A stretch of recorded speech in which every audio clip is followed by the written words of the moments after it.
Hi, I'm your host Eva, and this week we're stepping inside a very special place in Amsterdam Zuid, a place built by families for families. Robbeburg has been welcoming little ones and their parents for 50 years, and we wanted to celebrate that milestone. So stick around to hear how you can support the community to help keep it thriving.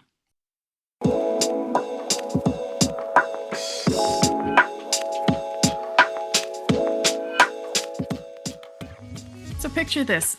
Sunlight filters through large windows. Toys are squeaking under small hands, and books are stacked in colourful piles, and balls scatter from the ball pit as a child lands with a massive giggle. The smell of coffee is drifting through the room. There's a mixture of chatter and laughter and quiet shuffles of parents taking a breather. Some sip their cups of coffee, some are trading tips or stories or tears or laughs. They're all finding the support as much as friendship. This isn't just a playgroup, it's a third space for families in Amsterdam Zuid. A place where community isn't talked about, it's lived.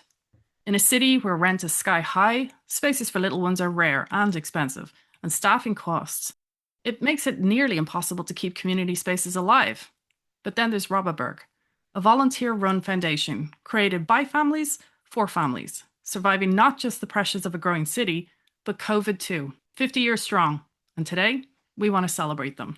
Over the years, this podcast has featured voices you might recognize, like Naomi Gibson, the couples therapist extraordinaire, or Elena Standring, the doula sensation, and even myself. Many of us have actually been past volunteers at Robbeburg, because once you step in, you understand the magic. I joined as a co-chair for a year, having never set foot inside, just to help it from closing during COVID.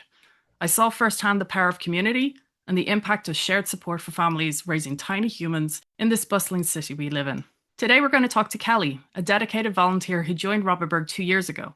And like all volunteers on the board, she's part of the team that keeps this space alive, vibrant, and growing, working together to create the future in this incredible community.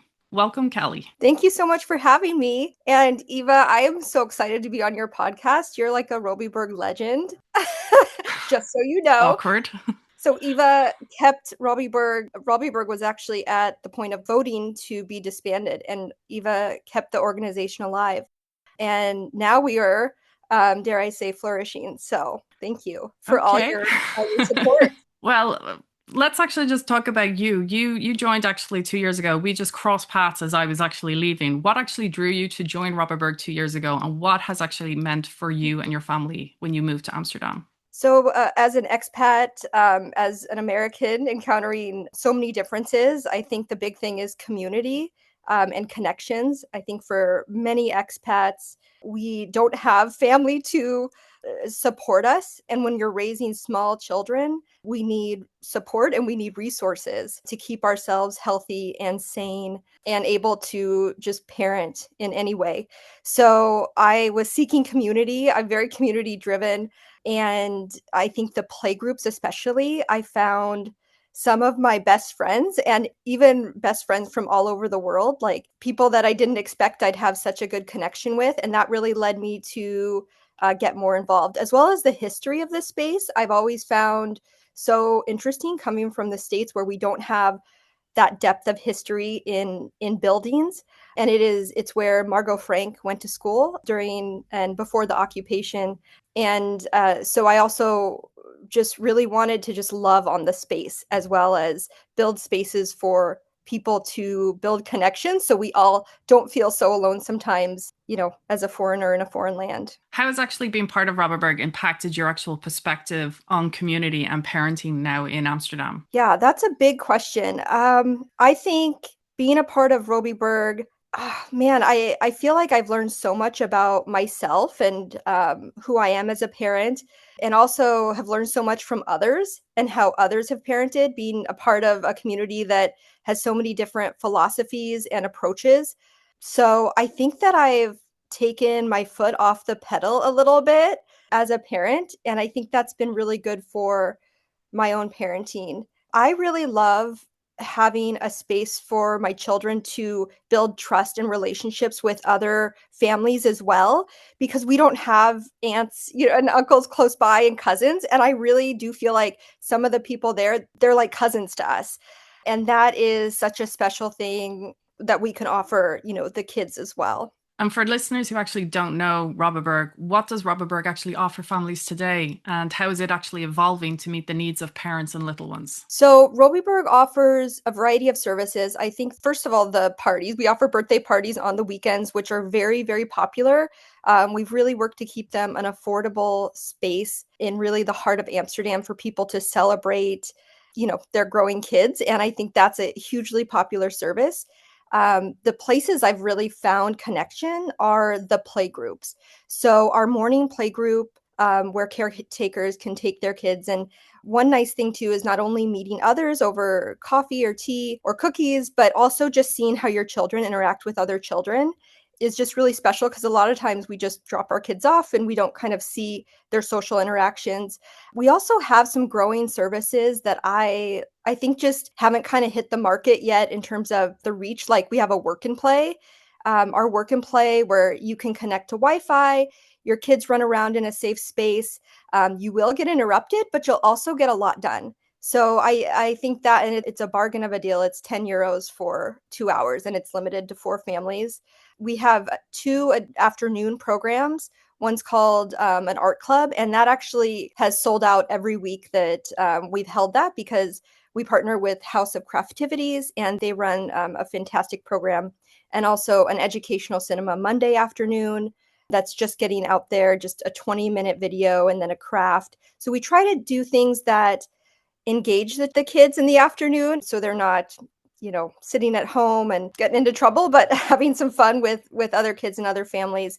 And we also have a Friday night movie night. We have a big projector screen that I think is underutilized as well. Like you could have football parties there. We tend to have just like Disney movie nights and limited to 5 families. And it's, again, the core of where I see the value in Robbeburg is connections, building those connections. And as we said, this Saturday is actually the big 50-year celebration, which is actually sold out. So no one can grab a ticket right now, but there is going to be a giant raffle. And just to call out some of the prizes that are available, we have, as I mentioned, Dr. Naomi Gibson. She's given away one of her sets of the Stick Together conversation cards. We also have the Amsterdam Parenting Project with one burnout support program sponsorship. Highly, highly valued for that one. I also see that we have the science camp, 2 vouchers for all day science camp, which is phenomenal. And Mama Social, which is also a great space of community for a brunch ticket. I also see you've got the Mokum Mobile Vet, a free veterinary house call consultation for a cat. I mean, I definitely would love that one. And the fabulous Hotel Akura is offering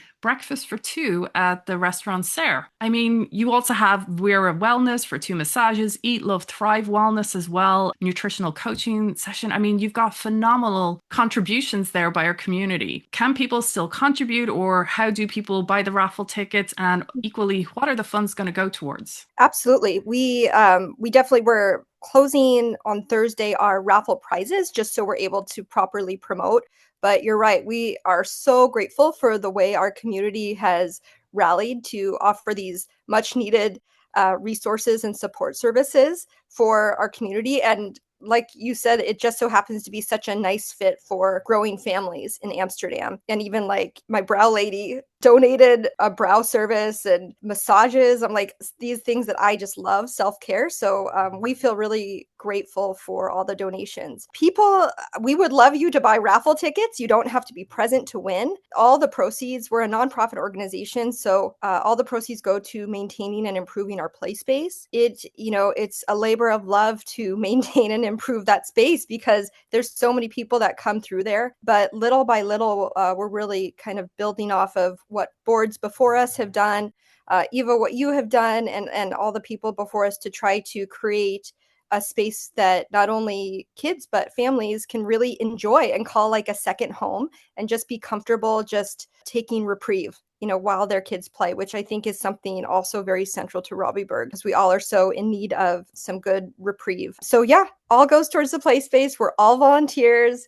It's a crazy labor of love, but I've built some of my best friends there and an amazing community. And I've learned so much and have been so inspired. So nothing but really, tons of gratitude from me. Thank you for your continued years there with the space. For anyone who actually might be considering volunteering, How can listeners get involved as volunteers? We would love volunteer contribution. Like, volunteer contribution is also at the heart of our community. They can email us at info@robbeburg.nl or go to our website. We have a whole page dedicated to volunteerism, and really just introduce yourself. You can see all the different ways you can volunteer. If you have inspiration or ideas for the space, we're always very open to people's inspirations. I think one thing about volunteerism that we've seen is, most of our volunteers have small children. The volunteerism we really want to embolden is something that is inspiring and not too much work, because we have so much work in our lives already by raising children. So we would love to be open to anyone's inspiration and support and connection. Well, I'll be sharing the links so anyone can go to Robbeburg, or equally the raffle ticket link as well, to be able to grab tickets. Tickets, I think, are €3 each or 4 for €10, because I'm already trying to nab mine to make sure I've got mine in place. There's a few prizes I really would like to grab. Oh, that's great. So thank you, Kelli. For Thank everyone you, else, for everyone else, picture this. Saturday, the space is going to be buzzing. The kids of all ages are going to be laughing and running and exploring all the corners. There's a unicorn in the garden. I mean, don't ask. There's going to be music and the balls will be tumbling. We've got, I'm sure it's the glitter princess is back doing all the schminkling again. Absolutely. And all those little hands will be reaching for the blocks and toys. And the parents themselves, I hope, will be enjoying meeting their community and soaking up the day designed for fun for every kid, big and small. So the event might be sold out, but you can still support Robbeburg by grabbing a raffle ticket. Every euro goes back into keeping this amazing space alive for the future. And every euro goes back into the foundation, funding the next generation of spaces, programs, and support. And maybe it's a new play area or activities, maybe just more volunteers making Robbeburg survives another 50 years. So Robbeburg isn't just a place, it's actually a lifeline. It's a community hub, and it's a space where friendships form and parenting wisdom is shared and families find their village. So find your way to Robbeburg and you'll be part of something that has been there for 50 years in the making. 50 years of care, connection, and community, and counting. Thank you, Kelli. Thanks so much, Eva.